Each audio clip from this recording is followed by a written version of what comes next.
अभी तक हम ये समझते थे कि करंट एक अलग क्वांटिटी है और मैग्नेट एक अलग क्वांटिटी है, लेकिन जैसे हम लोगों ने करंट की स्टडी को आगे बढ़ाया तो हमने पढ़ा कि मैग्नेट करंट से ही जनरेट होता है। यानी जब जब किसी वायर में करंट जनरेट होता है, किसी भी वायर में करंट पास होता है, तो उसके चारों तरफ एक मैग्नेटिक फील्ड जनरेट होता है। इस मैग्नेट ने मचा दिया भौकाल। कैसे? इस मैग्नेट ने बताया कि भाई मैग्नेट से आप लोग क्या कर सकते हैं, इलेक्ट्रिक करंट भी प्रोड्यूस कर सकते हैं, अर्थ भी हमारी मैग्नेट की तरह बिहेव करती है। तो बहुत सारी चीजें इसके बारे में हम अपनी वीडियोस में बता चुके हैं, बहुत इंटरेस्टिंग चीजें अपनी वीडियोस के बारे में बता चुके हैं। तो बच्चे जाकर उस वीडियो को देख लेना, मैं डिस्क्रिप्शन में लिंक डाल दूंगा। और अब हम क्या कर रहे हैं, चैप्टर नंबर 5 जिसका नाम है मैग्नेटिज्म एंड मैटर। तो हेलो दोस्तों, मैं प्रवीण चौहान, साथ में एक बार फिर से आपके अपने पाई बॉन्ड क्लासेस में। और हम लोग आज क्या करने वाले हैं, तो chapter number 5 magnetism and matter. Magnetism and matter में हमने बहुत सारी इंटरेस्टिंग बातें की कि अर्थ के पास में मैग्नेटिक फील्ड होता है ना, but earth is not a magnet. और अब जो हम करने वाले हैं, अब हम करने वाले हैं कि जब अर्थ के पास मैग्नेट होता है तो कौन कौन सी प्रॉपर्टी मैग्नेटिक सब्सटेंस के पास में होती है। तो आज का जो हमारा टॉपिक है वो है definitions related to the magnetic substance. जो मैग्नेटिक सब्सटेंस है उनसे रिलेटेड कोई भी हम लोगों को डेफिनेशंस नहीं छोड़नी है, सारी डिटेल्स में क्लियर करनी है। तो सबसे पहली बात मैं आपको बता दूं, सबसे पहली चीज होती है भाई magnetic induction.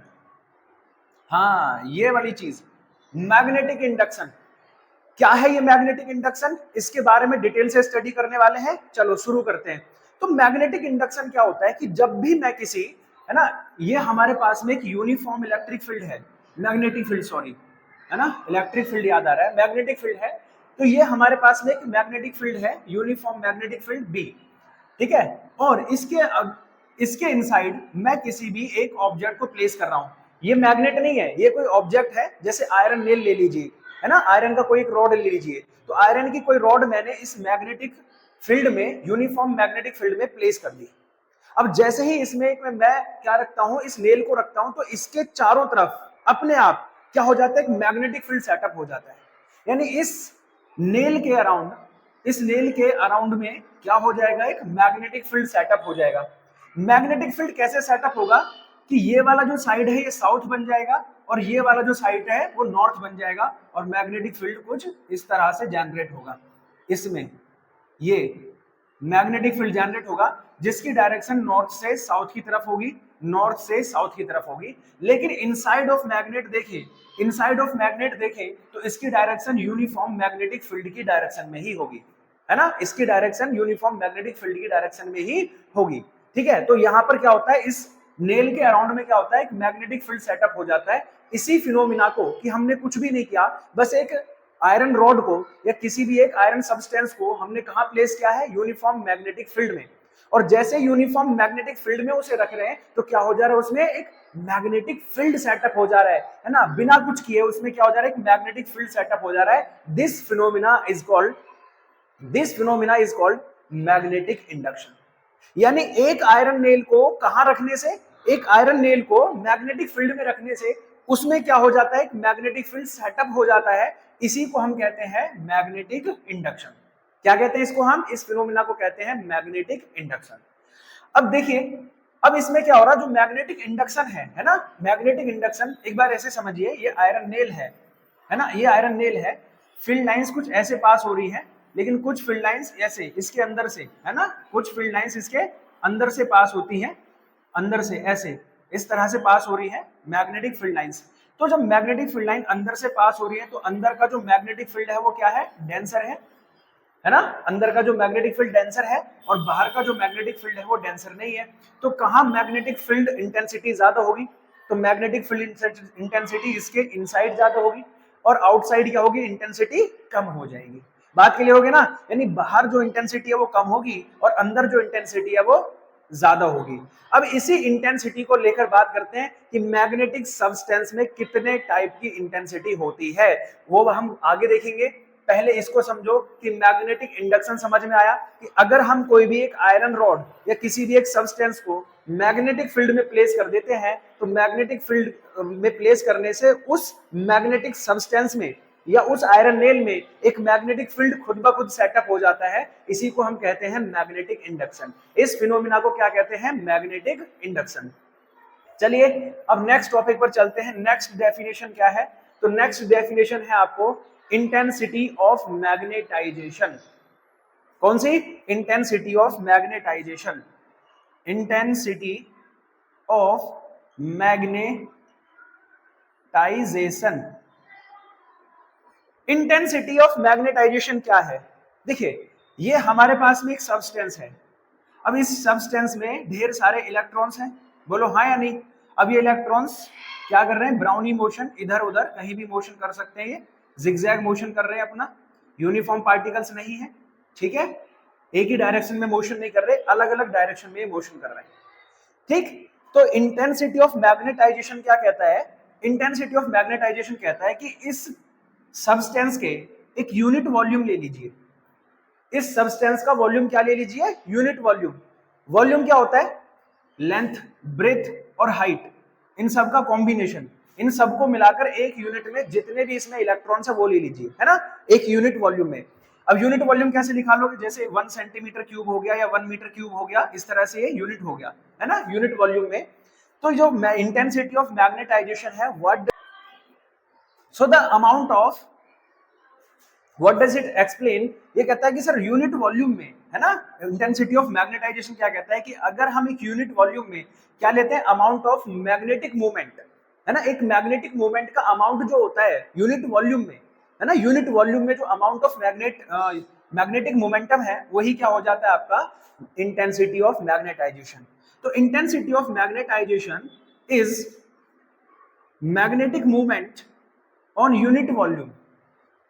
Magnetic movement on unit volume is called intensity of magnetization. Unit volume में जो पार्टिकल्स हैं, यूनिट वॉल्यूम में जो पार्टिकल्स हैं वो कितना मैग्नेटिक मूवमेंट फॉर्म कर रहे हैं। यूनिट वॉल्यूम में किसी भी सब्सटेंस के यूनिट वॉल्यूम में जो ये मैग्नेटिक पार्टिकल्स हैं ये कितना मैग्नेटिक मूवमेंट फॉर्म करते हैं, that is called the intensity of magnetisation. That is called the intensity of magnetisation.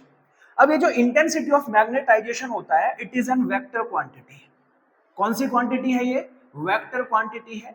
You know that कि एक वेक्टर क्वांटिटी है, तो हम इसको लिख सकते हैं I vector is equals to M vector upon V, है ना, एम वेक्टर अपॉन वी।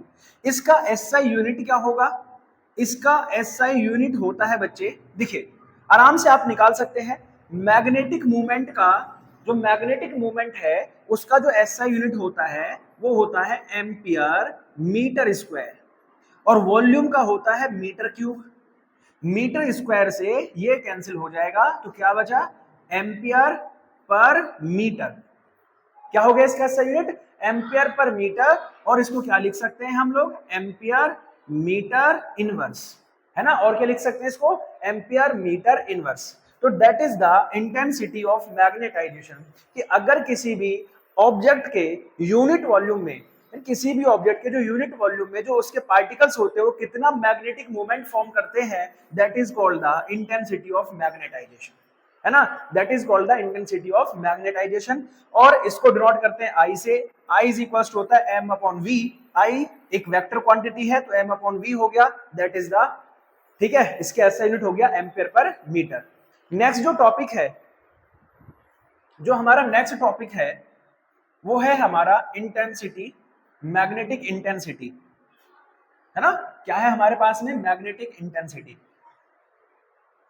तो नेक्स्ट टॉपिक है मैग्नेटिक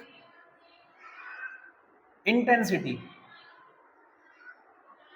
अब मैग्नेटिक इंटेंसिटी क्या है? देखो कोई भी हमारा एक पार्टिकल है या कोई भी हमने एक ऑब्जेक्ट, सॉरी पार्टिकल नहीं ऑब्जेक्ट लेते हैं, तो हमारा कोई भी जो ऑब्जेक्ट है, ठीक है, उस ऑब्जेक्ट को जब हमने कहां रखा है? मैग्नेटिक फील्ड में रखा है, यूनिफॉर्म मैग्नेटिक फील्ड में रखा है, तो उसमें दो मैग्नेटिक इंटेंसिटी जनरेट हो रही है, एक तो जो इनसाइड ऑफ मटेरियल और एक एक्सटर्नल मटेरियल के थ्रू, है ना। एक एग्जांपल लेते हैं, लेट एन सोलेनॉइड। अब सोलेनॉइड ऐसा होता है जिसमें करंट पास हो रहा है ना। अब इसके अंदर मैंने एक मटेरियल को रख दिया, ठीक है, इसमें हमने एक मटेरियल को रख दिया, तो एक तो ऐसे ही यूनिफॉर्म मैग्नेटिक फील्ड में जब मैं इसके रखूंगा तो इसके चारों तरफ भी एक मैग्नेटिक फील्ड जनरेट होता है, और एक इसके एक्सटर्नल जो है ना, एक्सटर्नल कौन है, करंट, करंट पास होने से इसमें एक और मैग्नेटिक फील्ड इंटेंसिटी पास होगी। तो इसका जो टोटल मैग्नेटिक फील्ड है, जो टोटल मैग्नेटिक फील्ड इसका जनरेट होगा, टोटल मैग्नेटिक फील्ड वो दो फैक्टर पर डिपेंड करता है, टू फैक्टर्स पर डिपेंड करेगा। एक जो होगा आपका इंटरनल, इंटरनल फैक्टर, और दूसरा होगा आपका एक्सटर्नल फैक्टर। एक्सटर्नल फैक्टर कौन कौन से होंगे आपका, एक्सटर्नल फोर्स में जैसे ले लो आप करंट, है ना, आपने करंट पास किया तो एक्सटर्नल करंट के थ्रू उसमें एक मैग्नेटिक फील्ड सेटअप होगा, और इंटरनल के थ्रू होगा मैग्नेटाइजेशन। मैग्नेटाइजेशन इसमें हो रहा है तो उसकी वजह से भी इसमें क्या होगा, एक इंटरनल, है ना, एक मैग्नेटिक फील्ड इंटेंसिटी जनरेट हो जाएगी। तो इसका जो टोटल मैग्नेटिक फील्ड है, इसका जो टोटल मैग्नेटिक फील्ड होगा बी नेट, वो किस किस पर डिपेंड करेगा, एक्सटर्नल फैक्टर पर भी और इंटरनल फैक्टर पर भी डिपेंड करेगा। ठीक है, एक्सटर्नल फैक्टर पर भी डिपेंड करेगा और इंटरनल फील्ड पर भी डिपेंड करेगा। तो जो एक्सटर्नल फैक्टर हो जाएगा, है ना, वो आपका क्या हो जाएगा, H, और इंटरनल वाले को I। तो जो टोटल है वो H प्लस I हो जाएगा। कितना हो जाएगा, H प्लस I। अब जैसे हम प्रोपोर्शनल साइन हटाते हैं, we need a constant that is mu. अब ये जो म्यू है आपका, इसको हम कहते हैं परमिबिलिटी। ठीक है, इसकी वैल्यू क्या होती है, इसकी वैल्यू होती है 4 पाई इंटू 10 की पावर -7। कितना होता है, 4 पाई इंटू 10 की पावर -7। इसको इधर लेके आएंगे तो कितना हो जाएगा, जल्दी देखो, B upon mu naught is equals to H plus I। अब I की वैल्यू तो मैंने आपको बताई थी, जो कि इंटेंसिटी ऑफ मैग्नेटाइजेशन होती है। अब एक काम करिए, इसको इधर ले आएंगे, B upon mu naught minus I equals to H। तो ये जो H है, इसी को हम क्या कहते हैं, मैग्नेटिक इंटेंसिटी। इसी को हम क्या कहते हैं, magnetic intensity. Is that clear? तो मैग्नेटिक इंटेंसिटी यही है, B upon mu naught minus I। Is that clear? तो मैग्नेटिक इंटेंसिटी जो होता है वो दो फैक्टर पर डिपेंड करती है, internal factor and external factor. तो उस सब्सटेंस का जो टोटल मैग्नेटिक फील्ड होगा, जो हमारा सब्सटेंस है, उसका जो टोटल मैग्नेटिक फील्ड होगा दो फैक्टर पर डिपेंड करेगा, इंटरनल एक्सटर्नल। तो बी नेट हो जाएगा H प्लस I। जब जब प्रोपोर्शनल साइन हटाएंगे आप, एक कांस्टेंट की जरूरत पड़ेगी, that is mu naught. Mu naught जब इधर आएगा तो डिवाइड करेगा, है ना, H प्लस I इधर लेकर आइए, B upon mu naught minus I। यानी कहने की बात है, जो सीधा सीधा हम कह सकते हैं, H जो है वो क्या है, B upon mu not. Mu naught क्या है, परमिबिलिटी ऑफ फ्री स्पेस है, B क्या है, मैग्नेटिक फील्ड। तो इन दोनों के रेशियो को हम क्या कहते हैं, मैग्नेटिक इंटेंसिटी कहते हैं। क्या कहते हैं इसको, magnetic intensity of a substance. Is that clear? Is that clear? What does the mean of magnetic intensity? अब इसी को आगे बढ़ाते हैं। ठीक है, एक चीज यहां पर आपको डिफाइन करनी है।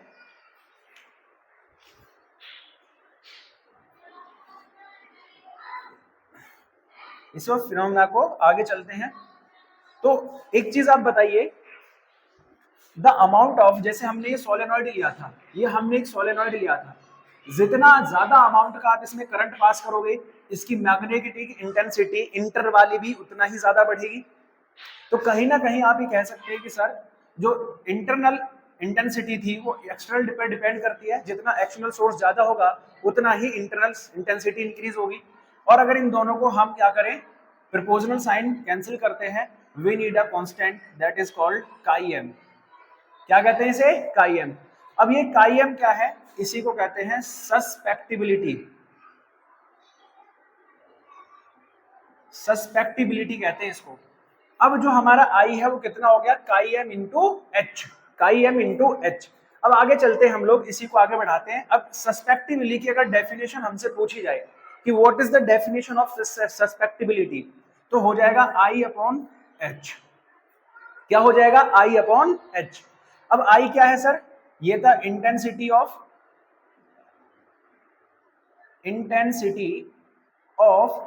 मैग्नेटाइजेशन, है ना, इंटेंसिटी ऑफ मैग्नेटाइजेशन।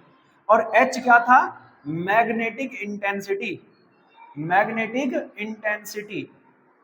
इन दोनों के रेशियो को, है ना, तब इसका डेफिनेशन क्या हुआ सस्पेक्टिवली का, sir the ratio of the ratio of intensity of magnetisation, intensity of magnetization to the intensity of to the magnetic intensity। इन दोनों के रेशियो को ही हम क्या कहते हैं, सस्पेक्टिबिलिटी कहते हैं, है ना। सस्पेक्टिबिलिटी कहते हैं कि इन दोनों का जो रेशियो है ना, कौन कौन सा, इंटेंसिटी ऑफ मैग्नेटाइजेशन आई और मैग्नेटिक इंटेंसिटी, इन दोनों का जो रेशियो है उसको हम क्या कहते हैं, सस्पेक्टिबिलिटी काई एम कहते हैं। अब एक चीज आपको बता दूं कि आई किस पर डिपेंड करता है, एच पर। तो जो एस आई यूनिट इसका है वही एच का भी होगा, कितना, एम्पियर पर मीटर। तो दोनों का एस आई यूनिट सेम है। जब दोनों का एस आई यूनिट सेम है तो काई एम का एस आई यूनिट कितना हो जाएगा, इसका भी एम्पियर पर मीटर और इसका भी एम्पियर पर मीटर। तो ये क्या हो जाएगी, इसका कोई एस आई यूनिट होगा नहीं, तो इसको हम लिखेंगे डायमेंशन लेस क्वांटिटी। अब यहीं से क्वेश्चन आपसे पूछा जा सकता है बोर्ड में, क्या पूछा जाएगा कि काई एम कैसी क्वांटिटी है या काई एम की एसआई यूनिट क्या है। तो आप लिख देना कि काई एम की एसआई यूनिट क्या है, कि डायमेंशन लेस है, उसकी कोई एसआई यूनिट नहीं है। बिकॉज ऑफ दोनों का रेशियो सेम है, दोनों का सेम क्वांटिटी अगर रेशियो में होती है तो डायमेंशन लेस क्वांटिटी हो जाती है। ठीक है, वो कौन सी क्वांटिटी हो जाती है, कौन सी क्वांटिटी हो जाती है वो, जल्दी बताओ फटाफट से, डायमेंशन लेस। ये चीजें आप कहां पढ़ चुके होंगे, 11th क्लास में भी आप इसे कंप्लीट कर चुके होंगे, कोई बात नहीं। तो सस्पेक्टिबिलिटी यहां से हमारी फाउंड हो गई कि सस्पेक्टिबिलिटी क्या होती है, कि सिर्फ दोनों इंटेंसिटियों का रेशियो होती है और ये एक डायमेंशन लेस क्वांटिटी होती है। अब आते हैं, एज वी नो, जो हमारा बी नेट है ना, जो बी नेट था वो कितना था, बी नेट था म्यू नॉट एच प्लस आई। कितना था, एच प्लस आई। अब हम जानते हैं, यहां से देखिए, ध्यान से सुनिएगा, हमने आई की वैल्यू कितना पुट निकाला है, काई एम इंटू एच। तो इसको यहां पर पुट कर दीजिए, तो बी नेट कितना हो जाएगा, तो बी नेट हो गया सीधा सीधा म्यू नॉट एच प्लस आई। कितना हो गया, एच प्लस आई। अब आई की वैल्यू जब आप रखेंगे तो B net is equals to हो जाएगा mu naught H plus chi M into H. तो जो टोटल बी नेट है वो कितना हो गया, म्यू नॉट एच बाहर 1 प्लस काई एम। ये एक रिलेशन आ गया इन सब में इस मेथड की वजह से, क्योंकि जो आई है इंटेंसिटी ऑफ इनसाइड मटेरियल है वो एक्सटर्नल पर डिपेंड करती है। ठीक है, यहां से एक सस्पेक्टिबिलिटी आ जाती है, दोनों का रेशियो जो होता है सर, इंटेंसिटी ऑफ मैग्नेटाइजेशन और मैग्नेटिक इंटेंसिटी, इन दोनों का जो एक रिलेशन मतलब क्या है, रेशियो है, उसको हम क्या कहते हैं, सस्पेक्टिबिलिटी कहते हैं। और सस्पेक्टिबिलिटी एक डायमेंशनलेस क्वांटिटी होती है। तो बी नेट हमारा इतना आ गया। यहां तक कोई दिक्कत किसी बच्चे को, अगर यहां तक किसी बच्चे को कोई प्रॉब्लम नहीं और वीडियो समझ में आ रही है तो फटाफट से एक लाइक ठोक दो, और भाई सब्सक्राइब भी कर दो। आपके सब्सक्रिप्शन, लाइक वगैरह से क्या होता है, हमें मोटिवेशन मिलेगा। आप शेयर भी कर दो इसको, ठीक है। आई होप कि आपको सारी बातें क्लियर आएंगी। लेकिन एक चीज मैं आपको गारंटी देता हूं कि हर एक चैप्टर की एक डिटेल वीडियो मैंने आपको बना रखी है, एक बार उनको देख लो, आपको किसी भी चैप्टर में कोई डाउट नहीं रहेगा। इतनी मैं आपसे वादा करता हूं। कोई डाउट रह भी जाता है तो आप मुझे कमेंट कर दो, उसके ऊपर ही मैं आपको एक वीडियो बना दूंगा, ठीक है। बट यार शेयर सब्सक्राइब जल्दी से फटाफट करो। नेक्स्ट चलते हैं अगले टॉपिक की तरफ। नेक्स्ट टॉपिक है वो है relative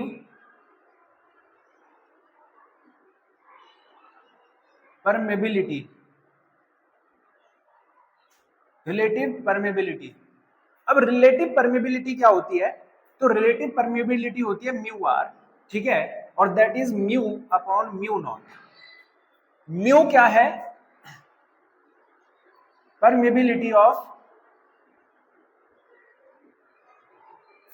material,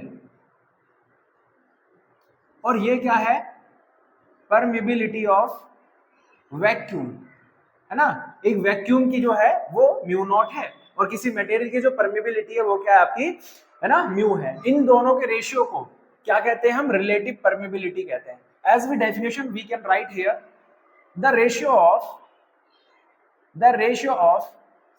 permeability, the ratio of permeability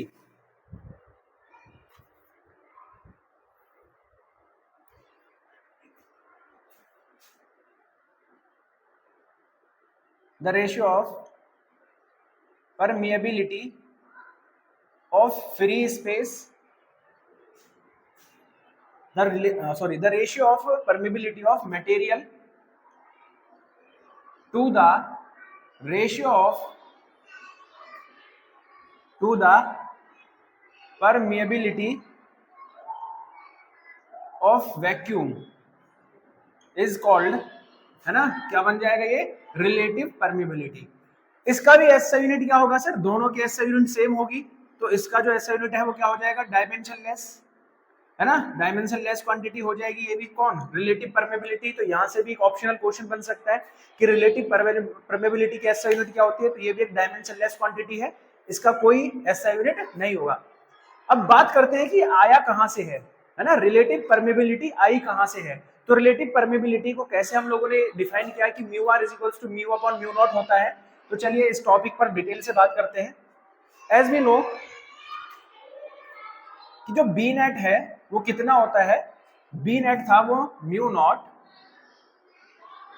H plus आई था। अब वैक्यूम के लिए, है ना, वैक्यूम के लिए जो आई है वो जीरो हो जाएगा, है ना, वैक्यूम के लिए आई बराबर जीरो। तो बी नेट कितना बचेगा हमारे पास में, बी नेट को बी नॉट मान लो क्योंकि वैक्यूम के लिए निकालने हैं, तो म्यू नॉट इंटू एच, कितना आ गया, म्यू नॉट इंटू एच। अब फॉर मटेरियल, कोई भी हमारे पास में कोई मटेरियल है, कोई भी मटेरियल हो गया, तो उसके लिए कितना बचेगा, जो मटेरियल है उसका जो बी हो जाएगा वो म्यू म्यू म्यू नॉट की जगह पर म्यू एच प्लस आई। आई की वैल्यू हम पहले ही पुट कर सके हैं, कितना, काई एम एच। तो B is equals to mu, H common है, 1 प्लस काई एम, 1 प्लस कितना हो जाएगा, काई एम हो जाएगा। नाउ एज वी नो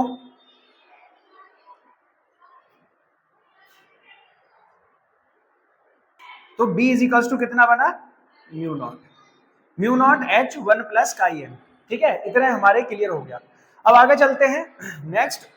अब देखिए ये वैक्यूम के लिए था, अगर मटेरियल के लिए लें, फॉर एनी मटेरियल, किसी भी मटेरियल के लिए लेंगे तो B इज इक्वल्स टू हो जाएगा म्यू एम, यानी म्यू इंटू एच, कितना हो जाएगा, म्यू इंटू एच। इसको और इसको, ये थर्ड और ये सेकंड, इनको अगर कंपेयर करते हैं, है ना, कंपेयरिंग, ठीक है, सेकंड एंड थर्ड, अगर इनको कंपेयर कर दें तो ये भी B की वैल्यू है, ये भी B की वैल्यू है, कितना हो गया, mu H is equals to mu naught H 1 plus chi M, 1 plus chi M. तो कितना आ गया, mu is equals to mu naught 1 plus chi M. तो ये म्यू अपॉन म्यू नॉट है, म्यू अपॉन क्या आ जाएगा, mu upon mu naught is equals to 1 plus chi M. ये जो 1 प्लस काई एम है ना, 1 प्लस काई एम है, यही हमारी क्या है, म्यू आर है, यानी कि रिलेटिव परमेबिलिटी है ना। Mu upon mu naught is equals to कितना बन गया, म्यू आर बन गया, यही हमारी क्या है, रिलेटिव परमेबिलिटी होती है। तो याद रखना यही हमारी रिलेटिव परमेबिलिटी है, 1 प्लस काई एम। फिर से एक बार देखते हैं कि हमारे पास में जो बी नेट था वो कितना था, mu naught H plus I, I is equals to 0 हो गया, तो B naught is equals to mu naught into H, ये किसका है, वैक्यूम का। अब मटेरियल का जो टोटल बी था वो म्यू नॉट एच प्लस आई था, आई की वैल्यू हमने भी पहले ही निकाली थी, कितनी थी, 1 plus chi M, sorry chi M into H. तो काई एम इंटू एच हमने पुट कर दिया, एच कॉमन आया, 1 plus chi M.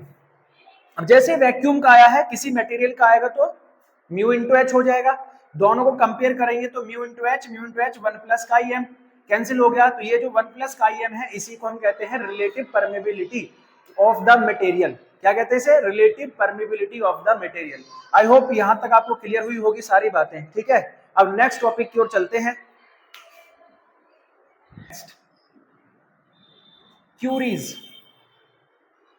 Curies law, है ना,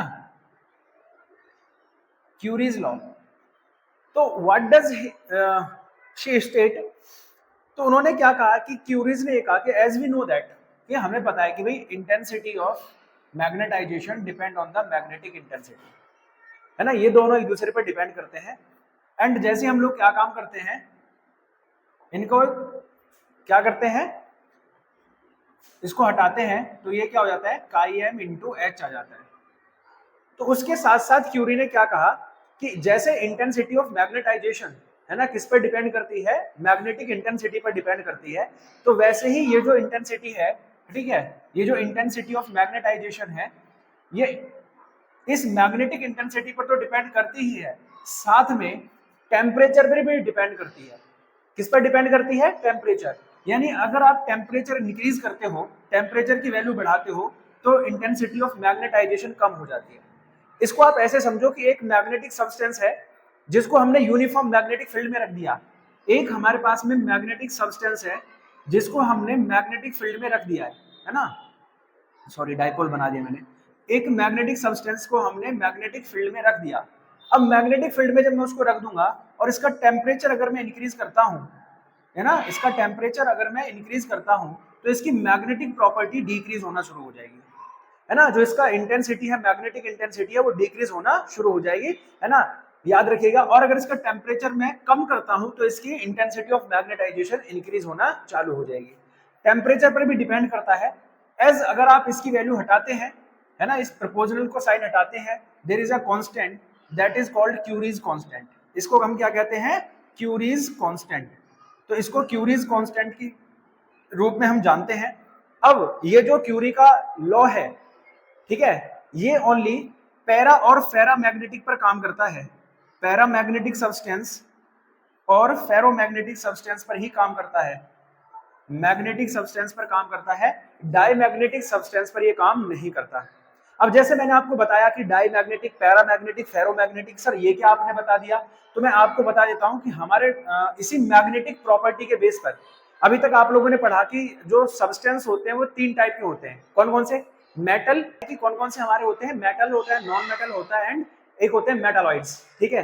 तो उसी बेस पर, मैग्नेटिक प्रॉपर्टी के बेस पर जो सब्सटेंस होते हैं वो 3 टाइप के होते हैं, diamagnetic, paramagnetic and ferromagnetic.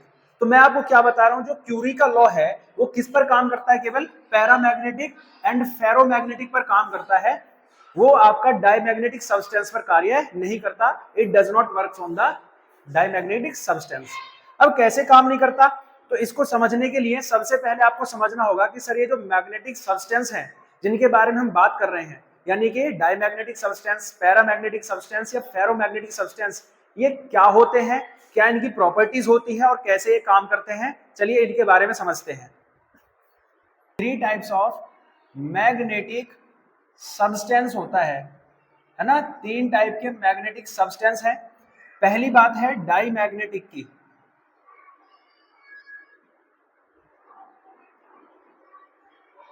Diamagnetic substance,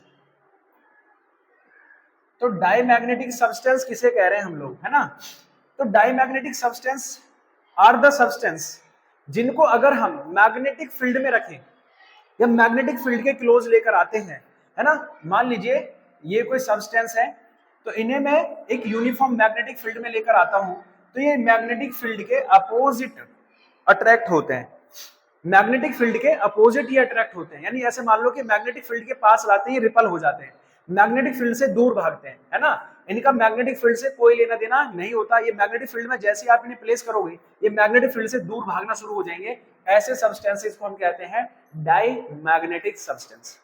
फिर से बता रहा हूं मैं आपको कि डाईमैग्नेटिक सब्सटेंस कौन से होते हैं, these are the substance which are placed in the magnetic field, they repel या they attract the by at the opposite of the magnetic field.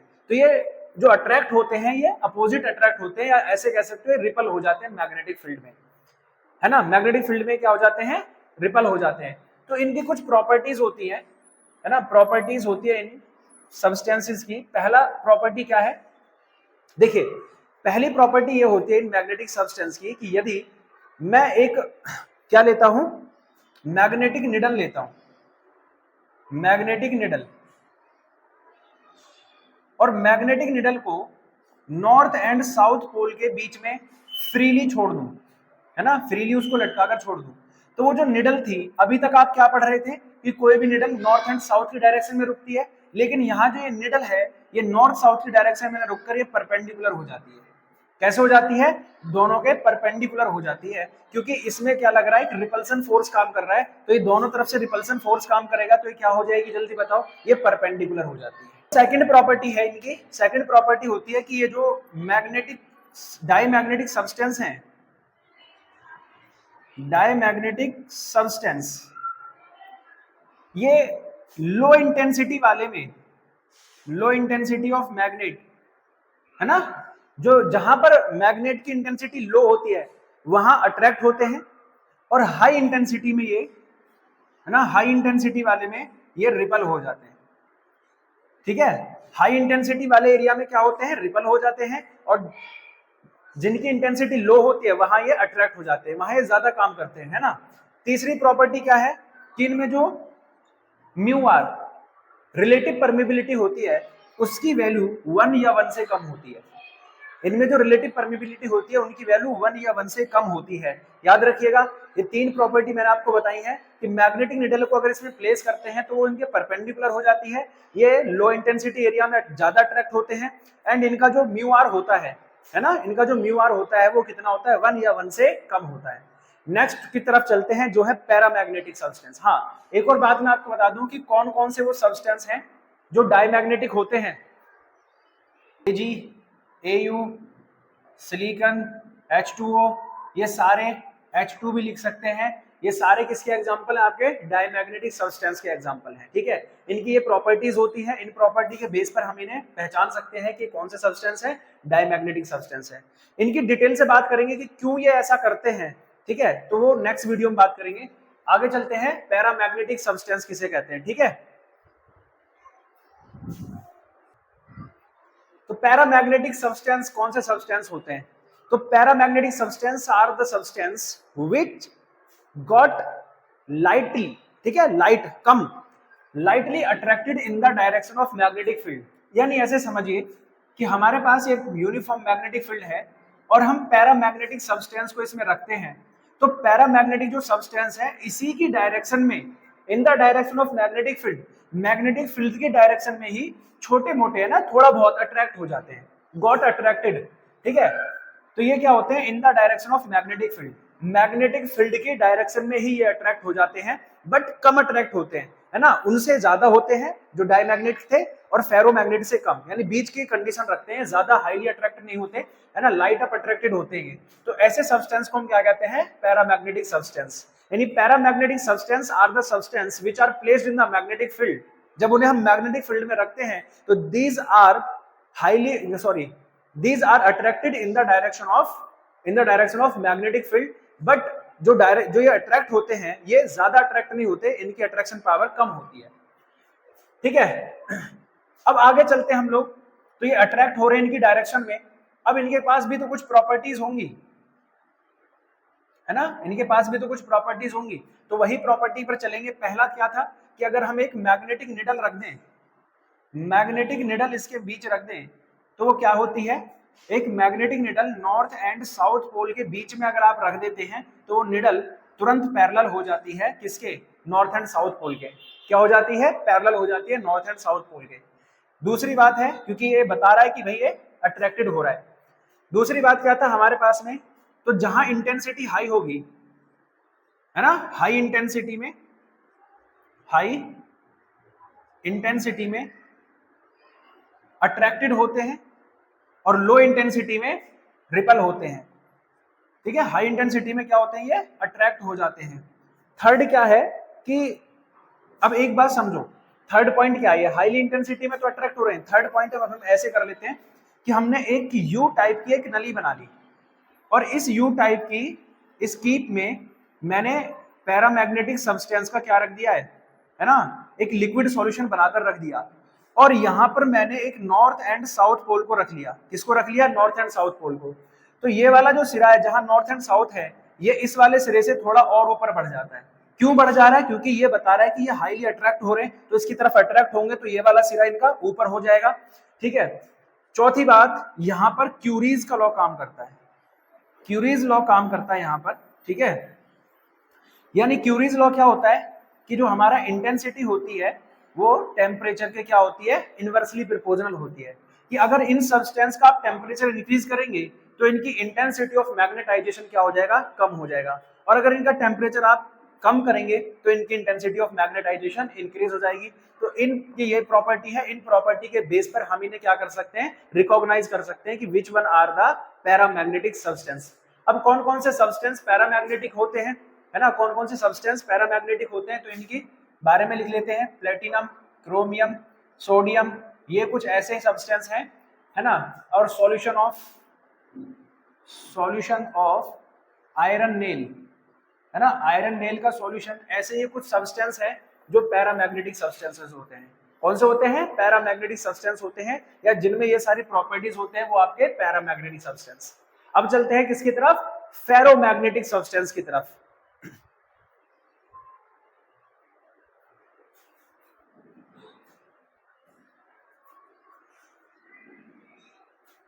तो फेरोमैग्नेटिक सब्सटेंस क्या है, फेरोमैग्नेटिक सब्सटेंसेस। तो फेरोमैग्नेटिक सब्सटेंसेस कौन से सब्सटेंस हैं, these are the substance जिनको हम मैग्नेटिक फील्ड्स में, यूनिफॉर्म मैग्नेटिक फील्ड में प्लेस करते हैं, दे गॉट हाईली अट्रैक्टेड। क्या हो जाते हैं, हाईली अट्रैक्टेड हो जाते हैं इन the magnetic field, in the direction of magnetic field. उसी मैग्नेटिक फील्ड की डायरेक्शन में हाईली अट्रैक्ट हो जा रहे हैं, तो इनको हम कह रहे हैं फेरोमैग्नेटिक, है ना। दूसरी बात क्या है, जब ये फेरोमैग्नेटिक है, हाईली अट्रैक्टेड हो गए, तो अब इनके बारे में हम कुछ प्रॉपर्टीज जान लेते हैं। तो प्रॉपर्टीज वही सेम है सारी जो पैरामैग्नेटिक की थी। तो इनमें भी अगर आप क्या करते हो, मैग्नेटिक निडल रखोगे, है ना, मैग्नेटिक निडल रखोगे, तो वो भी क्या हो जाएगी, नॉर्थ एंड साउथ पोल के पैरेलल हो जाएगी, है ना, वो भी क्या हो जाएगी, नॉर्थ एंड साउथ के पैरेलल हो जाएगी। बाकी सारी प्रॉपर्टी पैरामैग्नेटिक सब्सटेंस की ही फॉलो करते हैं।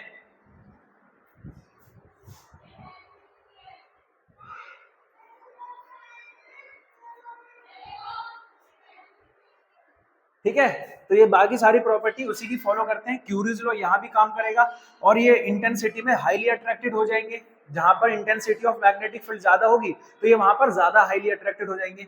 और यहाँ पर जो रिलेटिव परमेबिलिटी है, इसकी वैल्यू इससे काफी ज्यादा हाई होती है ना, 1 से काफी ज्यादा हाई होती है। ठीक है, ये सारी लॉ ये फॉलो करते हैं। तो बच्चे आज का टॉपिक बस यहीं तक रहेगा। अगर ये वीडियो पसंद आई हो तो यार फटाफट से वीडियो को लाइक कर दो, चैनल को सब्सक्राइब करो। मिलेंगे अगली वीडियो में।